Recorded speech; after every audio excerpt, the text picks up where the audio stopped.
There he is. What up? What up, though? Doing research, Wikipedia, lying. Wikipedia say you. They say you 280. That was a long time ago. We gotta get that. Get that corner Change. Where we at? right here in the corner, dog. All right. What you was doing at 280? Fighting Willie Colon every day at practice. Nah, I was in college then. With free? Yeah, man, that was a while ago. Wow. Now I see all my teammates coaching. I don't know what it's saying about me. Hey, what it said about you, you should be playing damn good football for a hell of a long time, big brother. Just trying to get better. And what's crazy is it felt like you have. Hold up, limitless. Take a stomach, got a pin in it. I fought the head to witness it. Got my people feeling militant. Way I'm feeling got me up. On the mission got me up. Knowing me, I got the key. On the vision, I can trust. Limitless. Take a stomach, got a pin in it. I fought the head to witness it. Got my people feeling militant. This is Cam Hayward. Welcome to The Pivot. This is Channing Crowder, Fred Sir, Taylor. never met you before. Nice to meet you, brother. I'm Ryan Clark. Pivot fam, thank you for pivoting with us. Man, first off, getting an opportunity to see your mom has been beautiful, just like a beautiful spirit. And she was saying how much better it is to have the Pro Bowl in Orlando as opposed to Las Vegas. Oh, yeah. She talked about Pro Bowl being in Hawaii, and your father, Ironhead, Craig Hayward, he went to the Pro Bowl in 1995. Yeah. Right, and it was obviously in Hawaii in those days. But in watching Hard Knocks, man, and seeing you and your brother's relationship, even though you guys are so far apart in age, how often do you get a chance to truly reflect on the fact that, you know, y'all get to have a rekindled adult relationship at this time of your lives? We're right about almost 10 years apart. Mm-hmm. When I was leaving for college, that dude was like in elementary school. Right. So just trying to relearn ourselves. There are things I learned about Connor now. I'm like, that ain't even my little brother no more. That's my teammate. Right. And so, like, understanding that, but like, we play in a city where our dad played college football. And so for me, when I first got here, I was relearning my dad and how he was around the city. Good or bad or indifferent, I got to see my dad. I get to fill Connor in on a lot of that stuff because he was 6 or 7 years old when my dad passed. And so he didn't get to see everything as much as I got to see, but I'm still mad my dad didn't take me to the Pro Bowl that year in Hawaii because I'm like, every kid wants to go to Hawaii. Right. I get to relearn him and just, you know, he's no longer just my brother, he's my teammate and he's my friend. And it's really cool to watch him go through this journey and learn so much that I didn't even know at the time. I can't give him all the answers because he needs the experience for himself, but I get to be, you know, someone he can rely on that I always didn't have. Is there some code to it? Because the Watts, Yeah. the Bosas, Yeah. you know, the Heywards. Like, bro, it ain't easy to make it to the league. It ain't. So they had two dudes in the league, you know what I'm saying? We know your daddy was a monster, but like, what happened? How would y'all grow up that you could say, you look back like, now I could see how two of us could do this? Well, you look back in Georgia, like where we grew up, the Heywards run Gwinnett County in Georgia. So, you know, whether it was basketball, football, you knew, like, if it was a Hayward walking in, it was the scene. We ran every sport there just because we were in everything. And so everybody always played the hardest versus us. Everybody always wanted to try to be, you know, Craig Hayward's son. But I kind of feel like we created our own legacy because of that. Yeah. My one brother, Corey, he played basketball, monster in basketball, went to Georgia Tech. Yeah. We have an older brother, he doesn't get talked about enough. He's in Jersey. You know, he's a cop right now, but he played football at my dad's old high school. And so, you know, the legacy lives on just besides my dad. Talking about legacy, I'll go ahead and play into these guys' joke. Your dad's last year was my rookie year. Think about that, Cam. Cam, think about how old Fred gotta be. Hey, yo. Oh, shoot, Fred. See, I'm gonna play into it because I'm a team player, right? But no, I did admire your dad's running style and all that he did. What's your fondest memory of your father? Whether it's on the field, off the field, in the house, Yeah. you know, something that we wouldn't have got an opportunity to see. I got two memories. I think my favorite memory, we were down in Atlanta, and like after every game at home, he would come take me from the stands, put me on his shoulders, take me in the locker room. I tried to beat up Jamal Anderson, trying to just, I was overly grown then. So like, I'm like 8 years old picking on like, NFL running backs back then. But I think my favorite memory, and I'm gonna do this to my kids one day, I was getting some award at school and like was like an assembly. And I think I was just like a participation trophy. And they called my dad, they didn't tell me. He showed up in an all gold suit and embarrassed the hell out of me. And I felt so awkward at that moment, like, bro, like, man, why you had to do that in front of everybody? And like when we used to go to school, he was always that one car, had the music playing, rap music. Yeah. I used to be embarrassed. But like, I'm gonna do that to my kids now too. I'm gonna make sure they know I'm a little bit crazy, just so they know they can't act out of line. But those were the fun memories, not just, my dad being a football player. Cam, now first off, I have to show that I'm crazy so that my kids are aware that there could be imminent danger. Yes. You ain't gotta show it. No, you do. No, You do. Cam, when you walked through the door, imminent danger went off in my head. You know what I'm saying? I thought to myself, wait, I could be in trouble.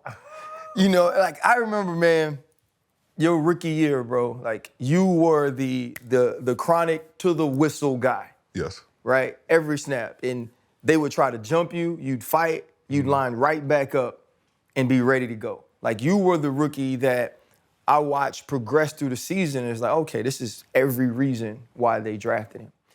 And so you fast forward to now, bro, still making Pro Bowls, still being an All-Pro player, and you kind of, when I look at the team, you're the last dude that came in on our stretch, right? A stretch that was Super Bowls and AFC North championships. Fast forward to one of your best years being this year. You start out hot as a team, and then you guys again sort of sputter down the stretch.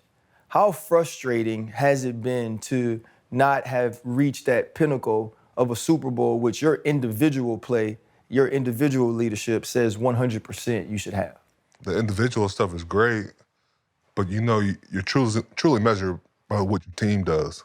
Being on those teams, being a young guy, I didn't care what my position was. I didn't care if I only played 3 plays. Like, it hurt me as an individual when I didn't play as much, but I remember Coach John Mitchell, he was like, I got my starters. I got my playmakers. I got Aaron Smith. I got Casey Hampton. I got Brett Kiesel. And then I got a first rounder in Ziggy Hood waiting. So it was like, all right, I can respect that. Like, going into a position like that, you have to humble yourself. And I was never going to be a detriment to the team. But like, I'm just going to learn as much as I can. I'm going to learn as much as I can from you, Troy, like Potsy, you name it. I was just trying to learn from you guys. And then you fast forward to now, I'm jealous of y'all. I'm jealous of what y'all put on the field. I'm jealous that when I see that ESPN magazine picture, it's like all those dudes I just learned from. And it's not just 11 dudes on defense. It's like the corner, the nickel, the backup D tackle. Like everybody's on that picture. Yeah. And so because I saw those dudes thrive and, hold each other accountable, I feel like I have to do that. And I know I'm running out of time and, there's sand going through the hourglass, but it's like, I wanted so bad just to be on par with y'all because I have that much respect for y'all. The All-Pros, the Pro Bowls, that's the work you put in the offseason. It's about challenging yourself and understanding that this game isn't for everybody, but this game can be for everybody. You win a Super Bowl because they will remember you and they'll make sure that they bring you back for the 10-year anniversary, the 20-year anniversary. Like you watch Joe Green come in, fingers all messed up, but you see all the rings. And you're like, that dude, he's respected by everybody. He's loved by everybody. That dude threw a helmet into the stands. But still, Mean Joe is Mean Joe, and you don't mess with Mean Joe, and you love Mean Joe. And I've just always been enamored by guys like that. Franco, that have played with one team. Oh, well, Franco didn't play with one, but everyone remembers Franco from one team. But like Mel Blunt still comes. Yeah, bro. And it's just like those legends like, when you look at Canton and you look at what they've done, they didn't have to go anywhere else. They were a member for one team, and they won Super Bowls. And I want to be a part of that one day. And so there's a sense of urgency in there. I know we didn't end where we wanted to, and I have to own that. But, you know, it took me 2 weeks to understand I got more shots at this, so I got to keep going. When you talking about the Steelers organization, you bring up Franco, bring up me, Joe Green. Through RC and Peasy, I met a bunch of y'all damn Steelers, and I always bring up, we talked to a number of people, fell in love with Mike Tomlin. Yeah. Just him. Like, that organization, would you be the same player if you were, and I don't want to call any other team, but if you weren't in Pittsburgh, would you be the same player? Because it seems like there's something that y'all do up there that other organizations don't do. I can't say it would happen in every organization. There's some organizations you don't mess with. Like, when you're looking at free agency, there are certain places you ain't going. I think my career goes hand in hand with the Pittsburgh Steelers. One, I've grown through the system, and I feel like I've gotten better in years. But it's not like I wouldn't be challenging myself anywhere else. Like, I'd be still trying to get it wherever I go. That was evident from you, you know, from the very start, is to challenge yourself. How difficult is it to deal with the change in sort of generation, right? Like, I feel like you got to see it all take the arc, right? We had where you dealing with Troy, who he ain't even controlling Instagram. Posse ain't have an Instagram. You know what I'm saying? Casey Hampton still had a flip phone.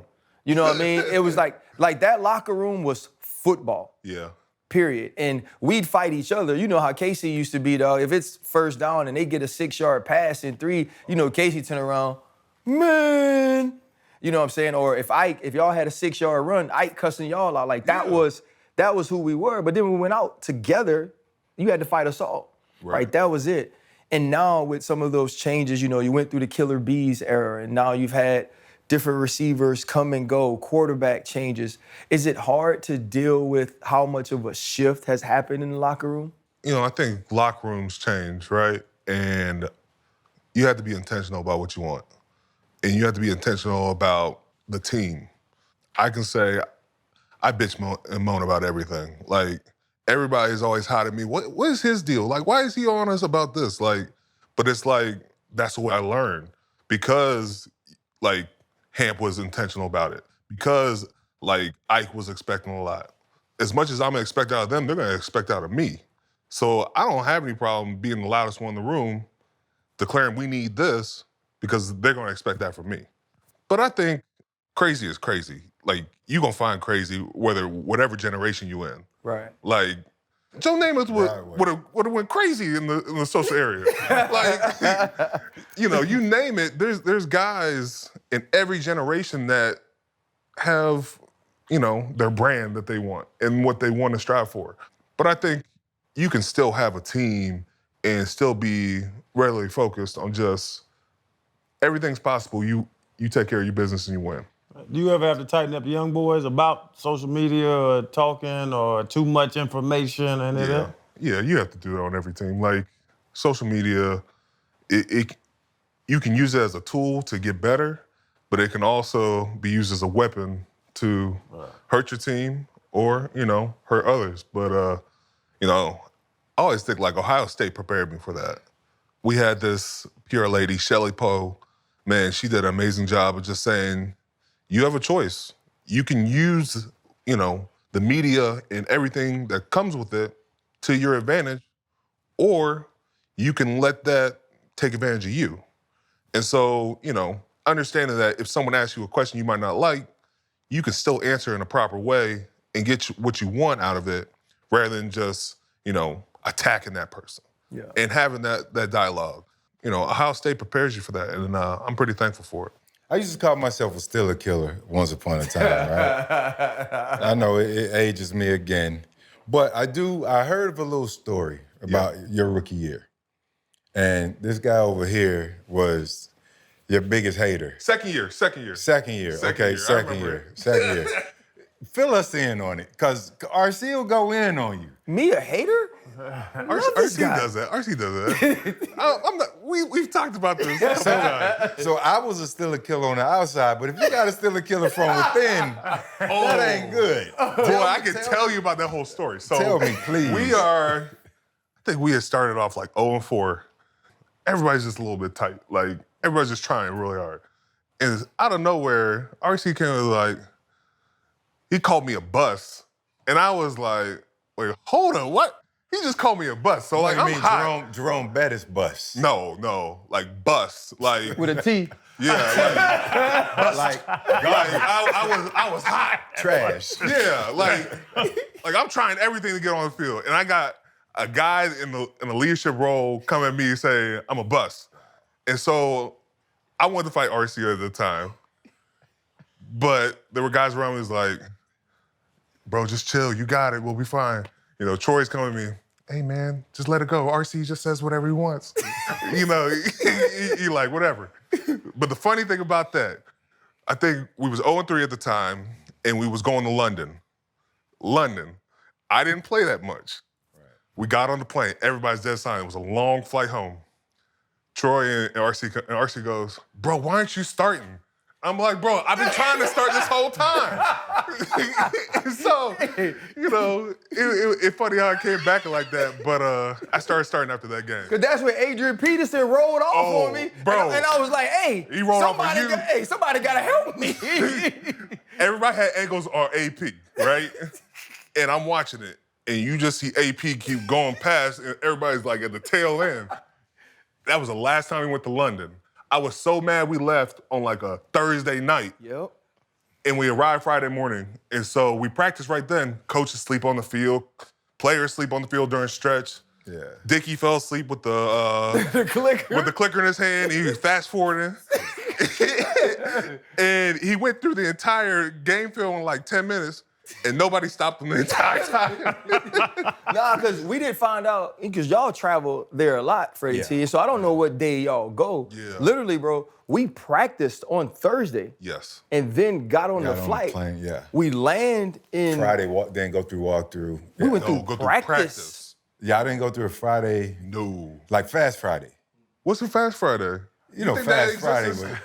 It was. I mean, well, back everybody then, who comes to the Steelers, man, this ain't no Fast Friday. We here longer than everybody. So it's not an hour go shower. No. Yeah, Fast Friday was like boom, boom, boom. You know, shells, we in and out, just a cleanup day. You in and out, and then that's a wrap. We don't have no cleanup days. I mean, We it was practice. competitive, but it was fast. It was faster than the hour and 45 or 2 hour practices on Wednesday, Thursday. No, sir. It was like an hour 10. Freddie, you remember we go to the camp and we walk in and we be like, damn, they out here banging.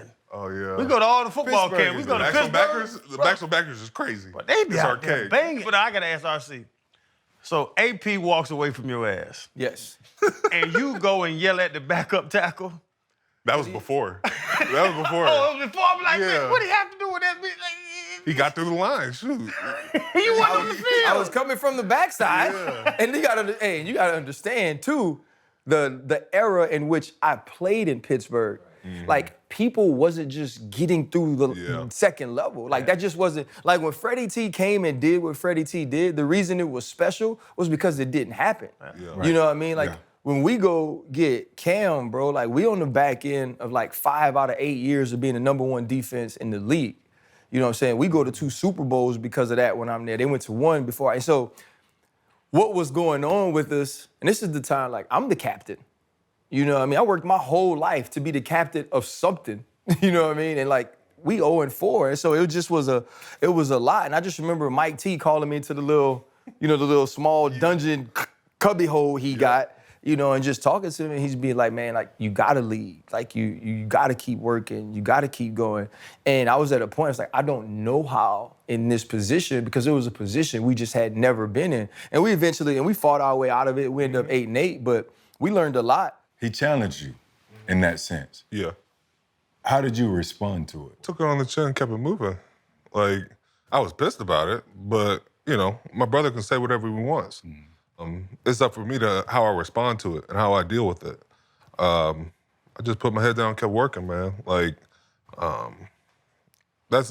people have always counted me out. People have always thought, You know, I'm the 31st pick in the draft, and that's me being like, you know, I understand that's a privileged position, being the first round, but there was D linemen over me, and that just adds more fire to the fuel. Right. And so I remember that. I remember the D linemen were taking over me. I remember, you know, coming out in the draft and, you know, them saying this about me or what I was capable of. You just put that in the back pocket and you say, I'll use that for later. The big thing about it was I didn't talk to people who were never going to matter, though. Right? And not that I didn't have conversations with them, but there is no motivating someone or there is no tapping in to what makes someone great if there is no greatness there. You know, there's people in the locker room, y'all cool, you dap them up, but you know that guy's never going to help us. Like, obviously, he could. You know, and like you've grown with Mike T. I was already mid-career with him. You started as the rookie, you've grown into the captain, the leader of the team. How has that relationship with Coach evolved? I think he allows me to be me more because he trusts me. Sometimes my antics might seem a little bit weird, whether it's starting a fight during practice. That's an antic? I thought that was just a routine day. So it's changed though. Early on, that's just routine, that's just what we do. But I think I've become more calculated when I do it, whether it's challenging another or, you know, making sure practice fits the speed we need. But we have a lot more conversations about what he expects out of me, but what he expects out of the group. And it's more of how can I do that organically and how can I, you know, hold everybody accountable, but still challenge myself in that too. And I talked to Omar Khan about this after I said it. It's a very, and you're going to be in the media, it's a very tricky position to be in when someone associates you with one team to talk about that team. It's a tricky position to be in to talk about your friends, whether I'm speaking about you or if I'm talking about Coach Tomlin, Omar, these people I know. So last year, as another stretch came to an end, I said, you know, you don't fire a coach like Mike Tomlin. Mike Tomlin, in my opinion, is unfireable. You do have conversations with a coach like that. And I said, I think Mike T has earned the right to say that maybe my voice has gotten stale in this locker room. Maybe I'm not finding a way to push the right buttons to get us to play to our best potential in the most important moments. And I was like, he can have an Andy Reid start somewhere else, and there are a ton of teams in this league that would take him. What's giving you continued confidence that Mike T is the right person to lead the Steelers where he had once led them, and that's a Super Bowl? I think one is transparency. From the second I walked in, I never had to question what the message was or what he expected out of me. After the season, I was ready to have my meeting, just like air it all out. And, you know, I'm sick, I'm not feeling good. And he looks at me and goes, man, we gonna talk later. We ain't gonna talk now. Because we just need to give ourselves some space. Because, like, you're in it and, like, it ends so abrupt, it's just, you don't know how to process it. Last year, when I got hurt during the season, I came back. You know, it was a long season. I'm talking about retirement. I'm just, like, there was just a bunch of things on my mind. I got in the meeting, and this dude had a whole plan of how the meeting was gonna go. Because he's asked me about how I'm thinking, you know, I'm saying I'm coming back. We leave the meeting, he brings me into the scouting room. And he's talking to one of our guys, Tosin. He's our scout, one of our scouts. And he's got a list of everybody at my position, their age, what they've accomplished, like, and he's like, I'm just gonna hand this out for you. And so we start watching film. And I'm like, this dude had a plan. Like, and he finds ways to motivate guys in and out at every season because, you know, no season's the same. And so I think that's what makes him so much better than every coach. He knows how to motivate players in and out, and it doesn't have to be some great, big mantra speech. He can get it down to just an individual basis where it's like, you've done this, let's see if you can hit this again. He'll talk about, you know, in 2017, man, you was a monster. I don't think you can get back to that. Right. And so I'm like, man, fuck that. I'm not letting you do this to me. I'm not letting you put me into the, like, I know my 18, 19, 20, and 21 weren't that bad. Like, and so I'm like, if you have a good game, like, yeah, I got something for the scout that keeps talking that mess. I got something left in the tank to keep showing y'all. And so there's stuff like that other players get to see, but it's all in different ways. It makes for great players just challenging each other. Well, what's going to make that decision? Because we talk about it, and we watch you dominate games still. And we be laughing like, damn, Cam old ass, still out there whooping the boys' ass. Like, and really taking over, possessions. Right. When, like, what's going to be, because like you say, Tomlin encourages, or like whatever he does, he's super smart. I love Mike Tomlin. And he tries you almost. To be Oh, like, he totally tries you. Watch this, yeah. Yeah. But what's gonna make you say, man, I'm not, do you have to see yourself not dominate possessions anymore? This is the first year, like, Mike T was just talking, like, I was getting held out of practice. I had never been held out of practice. But we came up with a plan to be ready for the season. He had me in the pool, and he was calling me the swim captain all year long. And so, like, that became a thing. But, like, when we got to Sunday, we was kicking ass. And so I had to grow from that because I love practice. Like, I don't like being taken out of practice. Like, there were sometimes I'd be like, Mike T, I need this practice because I like to feel like I've gone through it through the week and I'm prepared. But whether it's, making sure my walkthrough is a little bit longer, I get out there early, take a couple more reps. Like, I'm doing things outside of it, but when I can't do that and I can't play like how I want to play, then I can call it a career. Cam, since we're talking about age, man, take us back. We've talked a lot about football. 2006, you win Georgia 6A, 5A, Defensive Player of the Year. Yeah. 21 days after you celebrate your birthday, you lose your father. How must a teenager, like, take us back to during that time? Like, I can't even comprehend losing my dad and my dad at a very young age. Yeah. How tough was that for you? So I lost him after my junior year. He had been sick for a while. When I was, my first 2 years of high school, I went to a private school. It was about an hour drive. And he would take, my mom and dad would switch off and take me to this different school. But one day, he was supposed to take me. My parents were divorced at the time, and he just didn't show up. So we knew something was off. Found out he had a heart attack and a stroke and left him paralyzed on his right side. So I ended up transferring and going to the high school right near me. And my dad that year could not walk, but his goal was to be able to walk for my senior night. He didn't make it to that, but I felt like he was always there and always part of that. We had been working, he had been doing a bunch of rehab, broke my mom's heart because she knew how, like, that moment was big, having him there. I didn't realize at the time, but I was going through depression. I was going through a time where I couldn't really speak to anybody about it. It took years and years to even, like, come to the conclusion I was going through depression. Fast forward, go to state championship. Craziest thing is we tied in the state championship. He's laughing because the year before we weren't in the state championship, but another team was, and they were sending hate mail to the kicker and turning into all this, so they ended up having ties available. And the other team didn't know it was a tie, so they kneeled on the last play. Wow. Had everybody hot. Then we get, after the season, and there's like a little bit of stretch there before I graduate. And then while I'm still picking where I'm gonna go for college, watching my mom step up in that moment was big in my life. I always say she was like my agent because she's asking college coaches, you play a 3-4, you play a 4-3, how many D tackles you got? Like, wow. She's asking all these questions. My mom was big in my life now, but watching her step up for me in that moment was huge. Sort of navigate it. I didn't realize how much, like, I checked out during that time.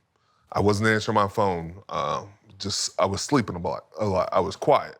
It took going to college, me and my wife on the first day, and not knowing it, but, like, sharing her my story to kind of break me out of that. My roommates used to say, damn, Cam's always sleeping in his room. But, like, I was going through depression. But I had, like, teammates and family just, like, around me that kind of just took me out of that time. And it's funny how the world works where, you know, you think you've lost somebody and then you get drafted by the Pittsburgh Steelers and you're like, damn, how did this happen? Right. Like, I get drafted and I got all my family back in Atlanta and I have everybody from Pittsburgh coming down. We didn't even think I was gonna get drafted by Pittsburgh. Like, that wasn't even an option. But we get to the night and my grandparents are there, and after I get drafted, my mom was like, God and Dad had a plan for you. Yeah.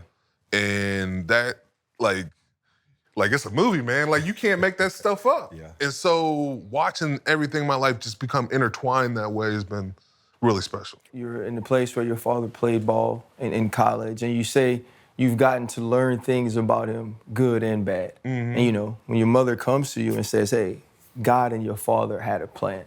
Part of that plan also could be like, now you get to have a part of me, you get to learn more about me. What has that journey been like for you? It's been the best thing in my life. Not only having a legacy, but building on that legacy. When my dad was in college, I think he got in a fight like one of his first times, broke his arm in college, and he had the red shirt the first year because of it. And so coaches we have either played with my dad or, you know, went to school with him and talk about, oh, Head, man, Head was there for everybody. I'll do anything for Head. You know, coaches I play against now, you know, oh, I love your dad. We've done so much. And those conversations, I'm just thankful for because that's not just my legacy, but it's everybody speaking on his legacy and how he had an effect on people. You know, I'll watch him on YouTube and see like him going to Children's Hospital, like, and not looking for the camera, but like the camera follows him. But like, I'm just thankful that I get to have those memories that just keep growing outside of me. I love that you mentioned that about your father. You know, you with your foundation and the things that you've done for the community and becoming Walter Payton Man of the Year. The people I've talked to that have won the award hold this award in the esteem that many people are even higher than some of their sporting accolades, some of the things that they've done athletically.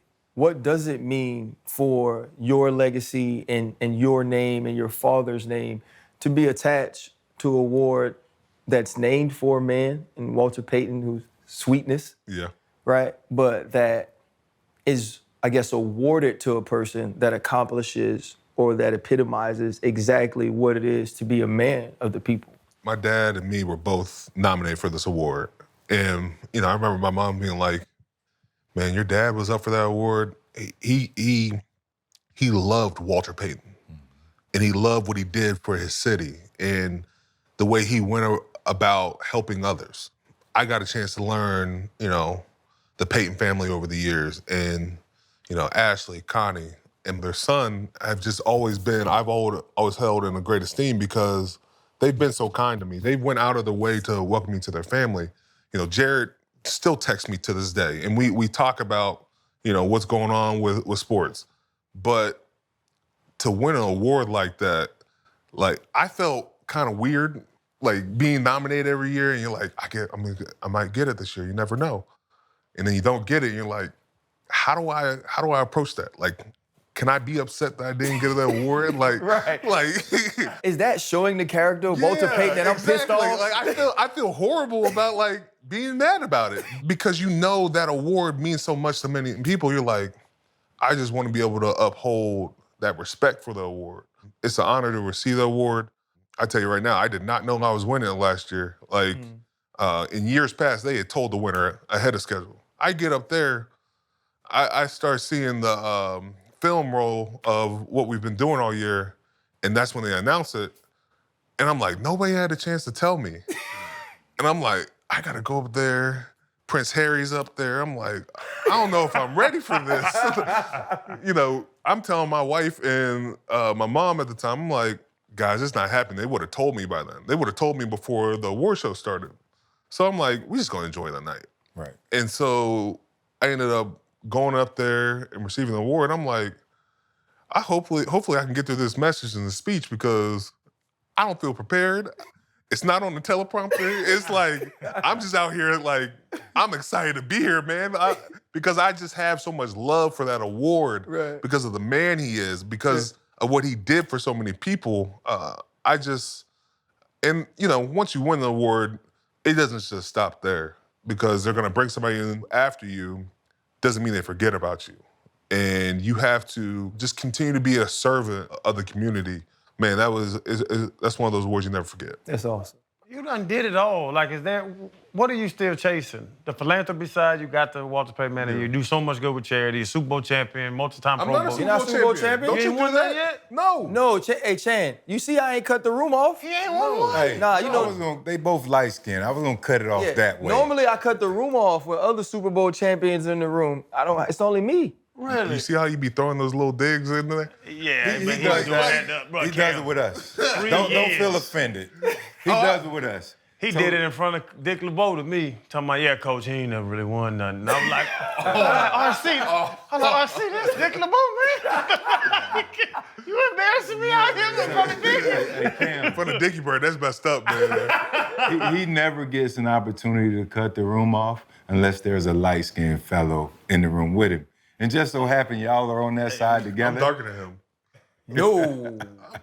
You know. Cam, you yellow red. I'm Mr. Caramel. But y'all, you got two Georgia boys together. But So so that might be, are you chasing a Super Bowl? What are you chasing still? Because you've done it all. You've led this, Pro Bowls, what are you still chasing? Chasing Super Bowls, but I'm just chasing greatness, man. Like, there's a bunch of dudes that I have a bunch of respect for that I want to be able to be amongst. I want my career to be amongst them. And to say I was one of the best players at my position when I played. You are beating around the bush in a very Steeler way. I was with our boy the day he got selected to the Hall of Fame, Troy, right? We were on the beach in Miami. I'm still mad about that. I didn't go. Yeah. Because of COVID. They Yep. told me I couldn't go, but then all the doctors went and all had COVID after that. I was so mad. So we were on the beach that day, and you know Troy. I was like, TP, man, like, you know, by tomorrow, bro, you're going to be a Hall of Famer. And you know him, God willing. You know what I'm saying? You know what I mean? God willing, RC, you know, I'm not in control. And I was like, Troy, don't make me fight you, bro. Like, you're going to be a Hall of Famer. But, you know, that was the beauty about him. It's the beauty about the place we got an opportunity to play, is that you do sort of feel small the entire time you're there because of what everybody else accomplished. Mm-hmm. You know, it's one of the few places that when you walk up the stairs, you see those Lombardis and you see the pictures of the people who played a part in winning them, and you realize, gosh, I'm such a minute detail in what this organization is. Yeah.